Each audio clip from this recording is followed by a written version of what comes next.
Hey, what's going on, everybody? This is D back again with another movie review, and this time I'm going to be talking about the 1990 Joel Schumacher directed film Flatliners. Now, Flatliners is starring Kiefer Sutherland, Kevin Bacon, Julia Roberts, Oliver Platt, and William Baldwin round out the main characters in the cast. And what this movie is about, all of the actors that I just named play medical students in Chicago in this film.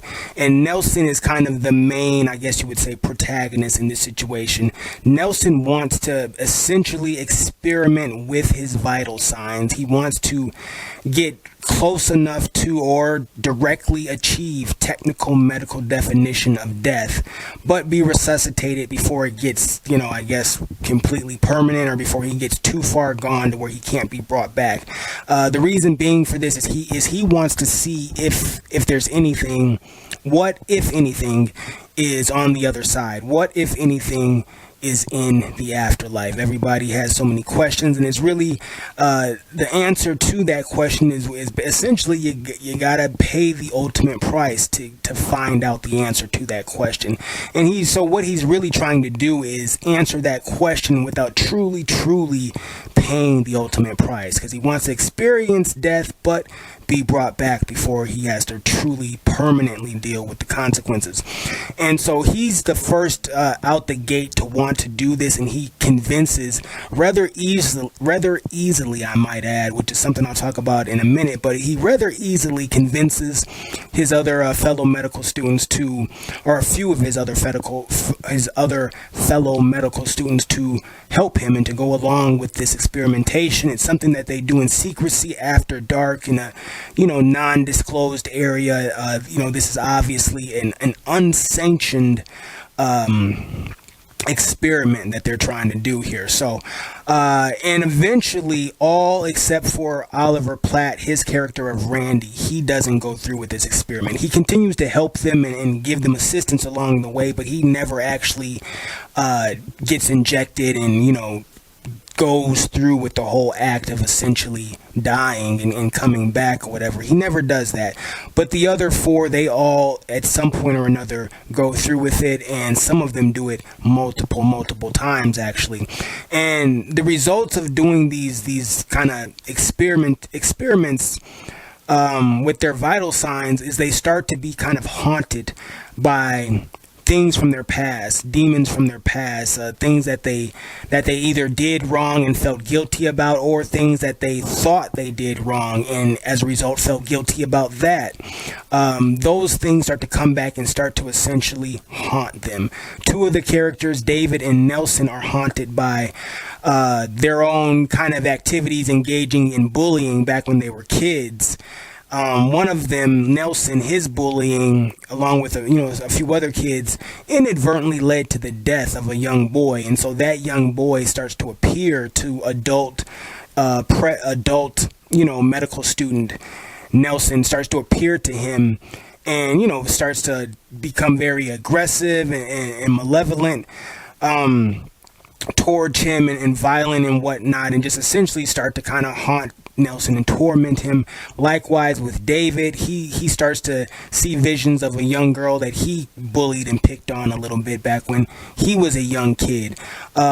Julia Roberts, her character of Rachel, she's haunted and tormented by the memories of her father, and the fact that he had drug abuse issues that got kind of exposed in a rather unplanned way, and he ends up going and committing suicide, and that's always kind of tormented Rachel. And she, after going through with this experiment and experiencing the other side and then coming back, she starts to deal with those things coming back to mess with her.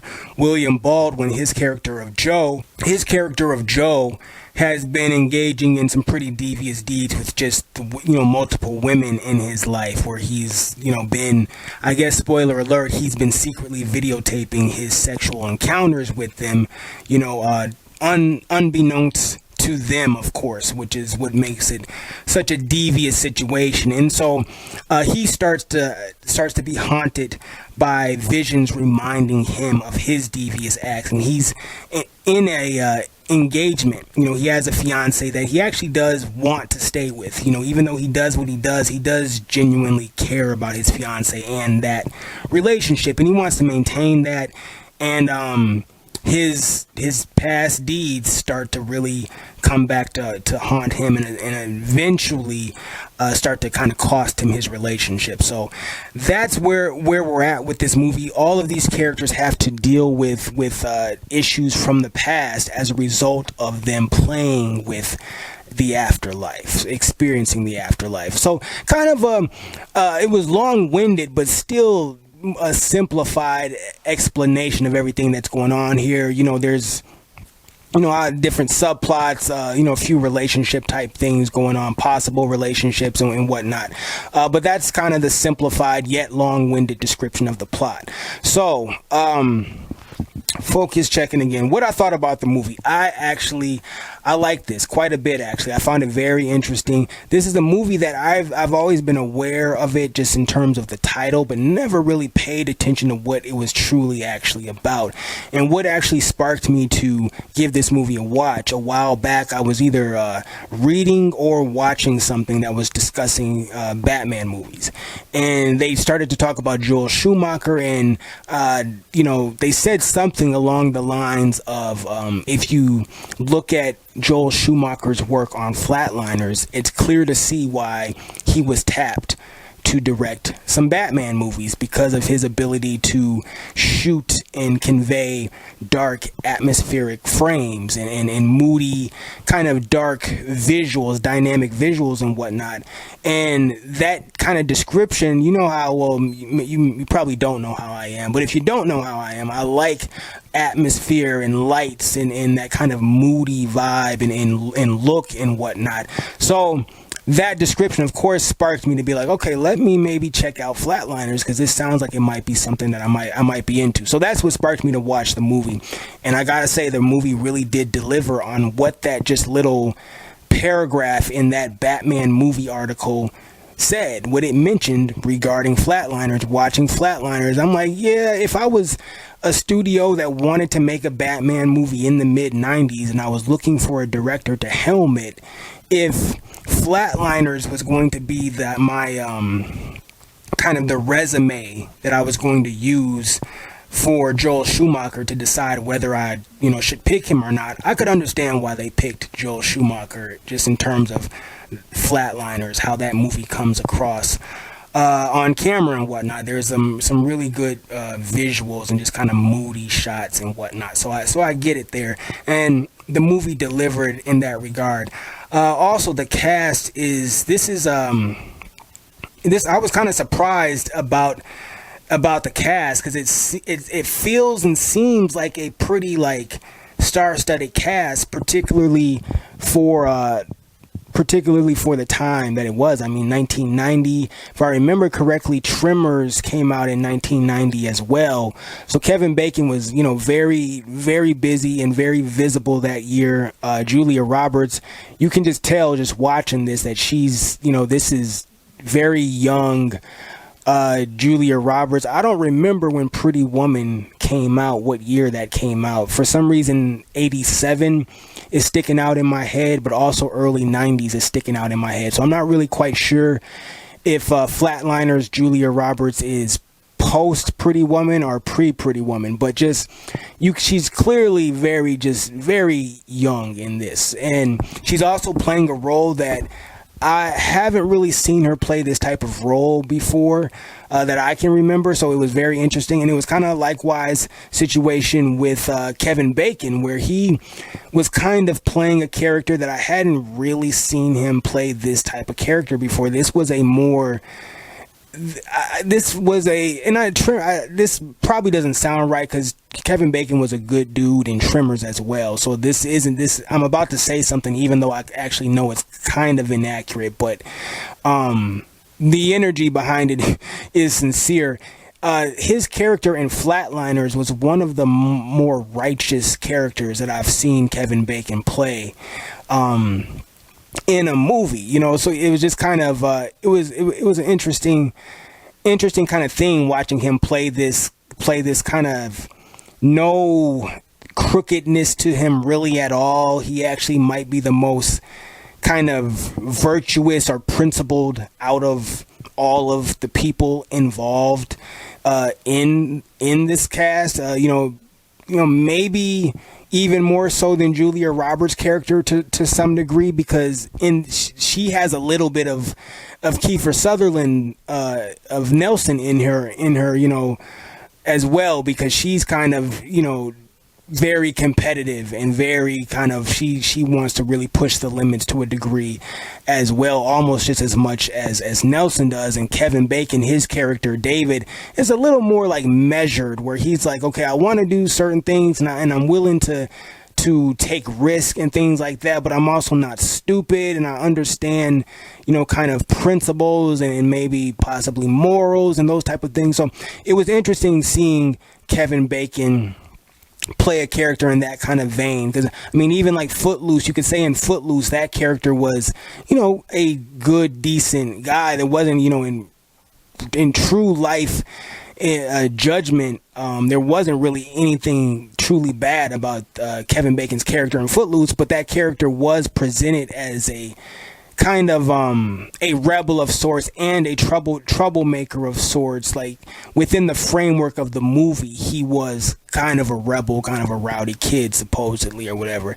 And then even in something like Wild Things, where he was clearly just had devious things going on, and there was crooked activity, sleazy activity, and things like that. And just other films as well. Obviously Hollow Man, he was super sleazy in that. So anyways, long-winded way of just saying I was surprised by Kevin Bacon in this movie and just the type of role it was. William Baldwin, I haven't seen a lot of his movies, but everything that I have seen him in, he was playing kind of this same type of a sleazy sort of guy. I remember he did a movie with Sharon Stone called Sliver, I believe, where he was doing the same type of thing, where he was like secretly videotaping women or something like that. So it's kind of interesting, certain actors where they have them play the same type of. Michael Douglas is guilty of that too, where they have him play the same sort of character in almost every movie or whatever. But so cast is all do a good job here. So what I want to do is I'm going to run down, because I got notes here. I'm going to just run down my positives about the movie, and then we'll try to close this thing out. But first off, positives, I've kind of already mentioned it, but the dark, moody lighting and atmosphere of the film, I really like that. I always appreciate that in movies. This has that in spades.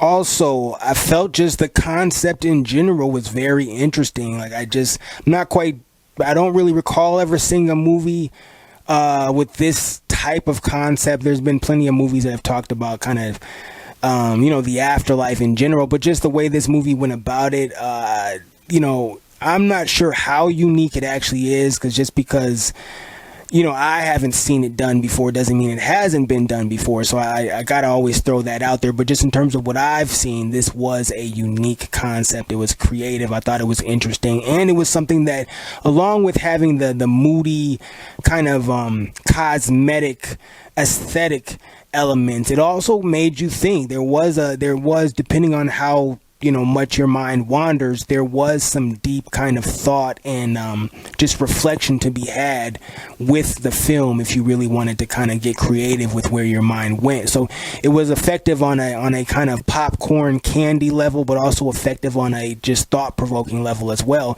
So that's always a good thing when you're able to cover that kind of ground with a film, and this did that for me.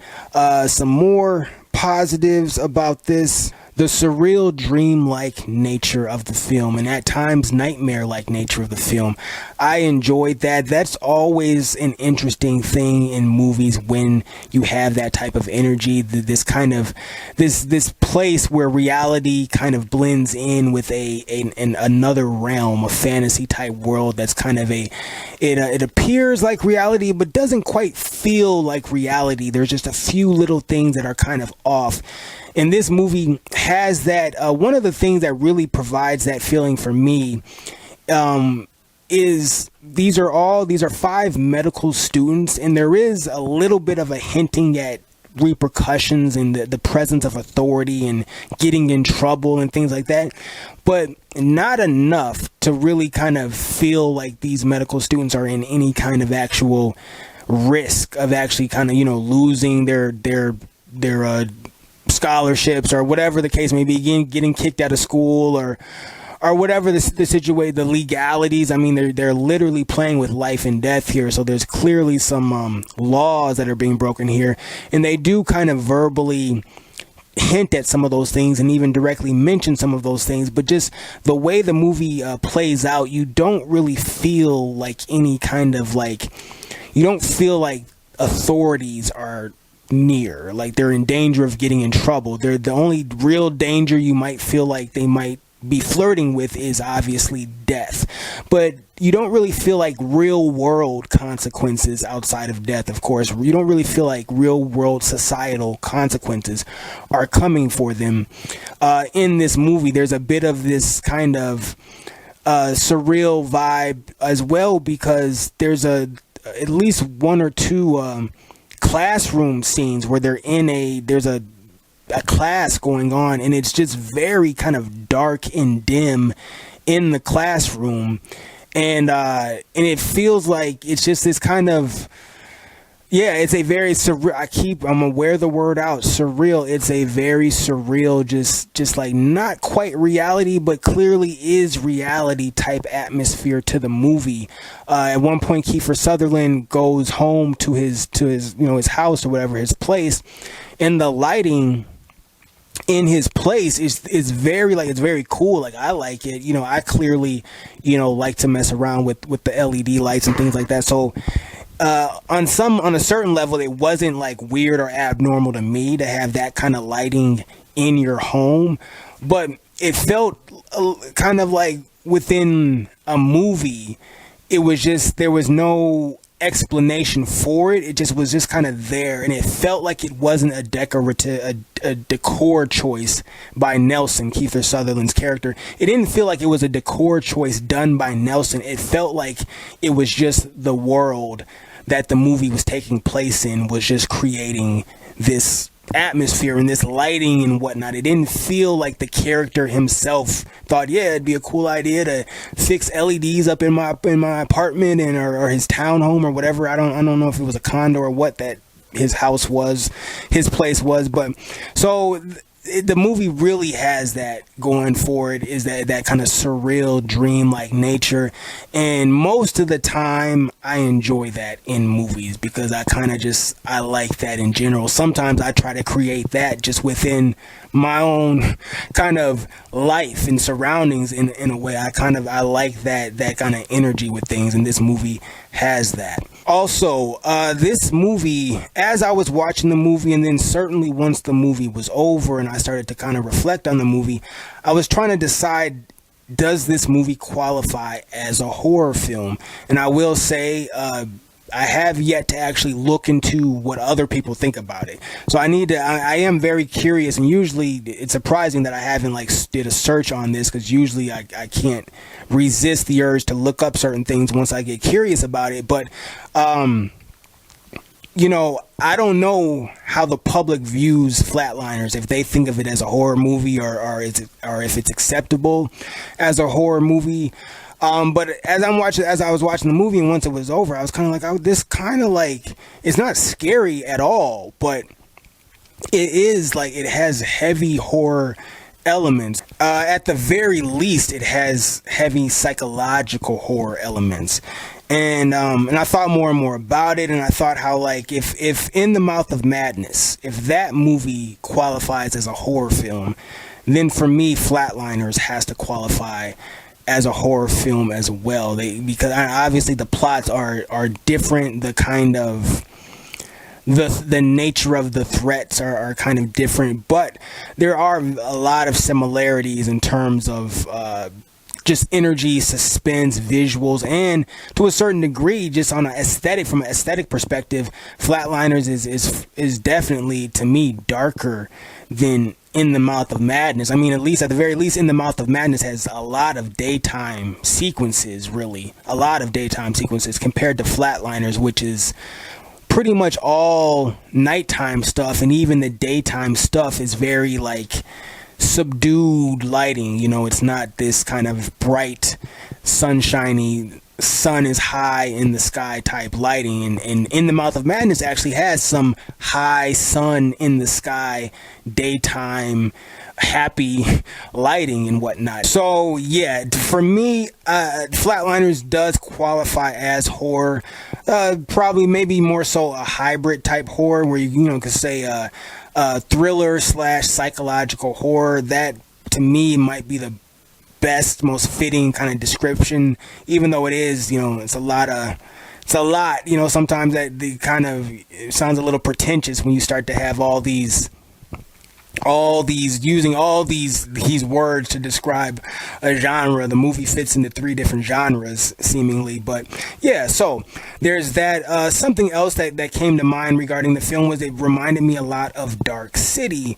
Again, because of the very dark, moody lighting. It is an urban film in Flatliners. It takes place in Chicago, or at least it's filmed in Chicago. I'm assuming the story is set in Chicago as well. So you see a lot of, when they're outside, just kind of, it's an urban setting. Clearly buildings, brick buildings, and apartments and whatnot around the area. And then Dark City, of course, very urban setting, very dark, moody lighting, and of course Kiefer Sutherland is in that as well, and he's playing a scientist type character as well in Dark City. So this movie really did make me think of Dark City quite a bit. Plots are completely different, but there definitely are some just parallels in certain things. If you want to talk about aesthetically, the fact that Kiefer Sutherland is playing a scientist in both, and just something you could argue, the ideas and concepts of life after death and those different things. You could argue that Dark City, if you think about Dark City in a certain way, you could find some of those same themes and whatnot. So there is a way to go from Flatliners and find your way at Dark City and kind of be able to connect them both and enjoy them for similar reasons.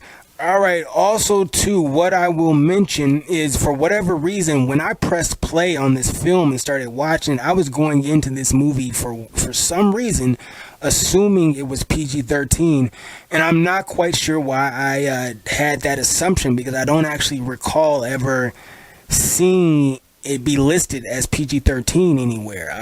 I don't know what that might be, something from my childhood where I maybe as a kid I thought Flatliners was PG-13 for some reason or something like that. But this movie is definitely an R-rated film. As I was watching it, I started to realize, like, either the standards were way different back in 1990 for what can go in an R-rated film, or for what can go in a PG-13 film, or this movie's rated R. And so I finally, after a little bit, I looked it up, and it was like, sure enough, it's rated R. Because think about it, after, I started to see like, multiple nipples. Once you started to see a certain number of nipples, and then I think I might have saw some gore. I don't remember anything specifically gory, but I saw it was the preponderance of breasts, and then I saw something else that tipped me off that, okay, this is definitely in a PG-13 movie, because they wouldn't do all of this in a PG-13 film in 1990. You know what I mean? I mean, Teenage Mutant Ninja Turtles, that came out in 1990, and that was PG-13. So that's kind of my gauge for, rating standards and whatnot. But anyway, so say all that to say, the movie is R-rated, and so in that kind of, I think the themes of the film and the nature of the film lended itself more toward that R rating. So I was actually pleasantly surprised by the R rating, and they did lean in to the R rating. I wouldn't say this is some sort of super gratuitous film, but it is an R rated movie for sure. So Also, some observations, or one observation I will say, is that Nelson in Flatliners did remind me a little bit of Sebastian in Hollow Man, who of course was played by Kevin Bacon, but he did remind me a bit of Sebastian without the criminal element to it. Obviously, Sebastian was essentially, by the end of the movie, was just a straight up murderer and assaulter and torturer and every other bad thing you could possibly be, seemingly at the end of that film. Nelson in Flatliners never gets to that point where he becomes villainous. He never gets to that point. But if you take away that criminal aspect of Sebastian in Hollow Man, him and Nelson share that kind of singularly focused scientist, very confident in their abilities, so much so that they're willing to experiment on themselves. That's what really reminded me of Sebastian about Nelson. These scientists that are so devoted to what they're trying to do that they're willing to be the guinea pig themselves. And it's actually kind of it always, when that happens in movies, to me, it always comes off very low key, like, I guess halfway respectable, because it's like, at least you're not trying to like capture and torture other people. You're just like, hey, I believe in this so much that I'm going to be the guinea pig for it. So to a certain degree, you always kind of have to tip your hat to that kind of devotion in these kind of movies. So that, I just thought that was an observation there. All right, now, finally, this has been a long review. Like I said, though, when I like a movie, the reviews tend to be longer. Final, I want to talk about the negatives, okay, if any. And there's really only two, and they're not really actually any major, big negatives, but it is, I guess, worth mentioning. Having 3 of the 4 dudes in the cast pining for Rachel, the Julia Roberts character, was kind of like, that was a little kind of overkill. And that also is a very common, particularly kind of back then, just a very common kind of trope in films where it's a group, like a crew, and there's only like one girl in the crew, and they have damn near the whole crew of guys like having crushes on this one girl. And it's kind of like, I don't know, it just was kind of, it was kind of weak in this movie. Just kind of like, really, like all 3, because Nelson and David seem to consistently be attracted to. I think Nelson might have at one point was with the Rachel character. I can't remember what their dynamic totally was, but they seemed like they had history. And then David seemed like he wanted history with Rachel. And then Joe, William Baldwin's character, he just wanted to have a good time. You know what I mean? He kind of hits on her kind of early in the film, but then throughout the rest of the film, he doesn't really try anything else because he's dealing with his, he realizes that he's already been messing with women too much, apparently. So, but he does technically try to get at her. So you got in Oliver Platt, he might have, but I don't remember. That didn't seem in the nature of his character. So I don't remember Oliver Platt's character, Randy, trying to get at Rachel. But the other 3, so you got 3 of the 4 dudes in this 5-person group trying to get with the one girl that's in the group. It was just kind of very, it was kind of too much. It's kind of like, really, y'all don't know any other, ladies in the Chicago area in medical school or whatever. But anyway, so that was, to me, that was kind of a negative. But like I said, that's not like some kind of, the movie isn't going to be a bad movie because of that. That's just an observation thing. So, and then finally, I do want to point it out, and I kind of hinted at it earlier, but Nelson got the other 4 people to go along with his idea way too easily, considering what, at least in the real world, would be very dire consequences of engaging in this type of activity. They all kind of go along with it way too easily for like realistic standards. But we've already established that this movie is kind of operating on a different sort of on a different sort of plane. This very kind of real world meets dream world type logic here, I guess. So you kind of gotta let that go, suspension of disbelief and all that type of stuff. And you could kind of explain it away as well with just, hey, they're just as, or at least almost as crazy as Nelson is. That's one way you could explain it. I mean, we already know that Joe is secretly videotaping his sexual activity, so we know he's got like some sort of rogue mentality in him already, and then Nelson is already there. This is all his idea in the first place. And then Julia Roberts, her character Rachel, she's just about almost as driven as Nelson, and once she realizes kind of what might be possible, and because of the nature of her past and her kind of guilt regarding her father, she's going to be very ready and willing to dabble in this, I guess. So to a certain degree, maybe you can kind of explain away them being so easily influenced to engage in this. But just when you first watch the movie, at least when I first watched the movie, I was like, yeah, they really went along with that idea very quickly, because there are all kinds of repercussions to this kind of activity, but it's just can't bring real world common sense thought processes into this type of stuff. So there is that. But anyway, so my final takeaway for the movie, very long review. I kind of apologize, you guys, but kind of don't, because I did warn you. So final takeaway from the movie, I enjoyed this movie. I recommend it. I had a good time with it. I'm glad I watched it. The movies that it makes me think of, I already mentioned them. I think of In the Mouth of Madness. I think of Dark City. What else could you...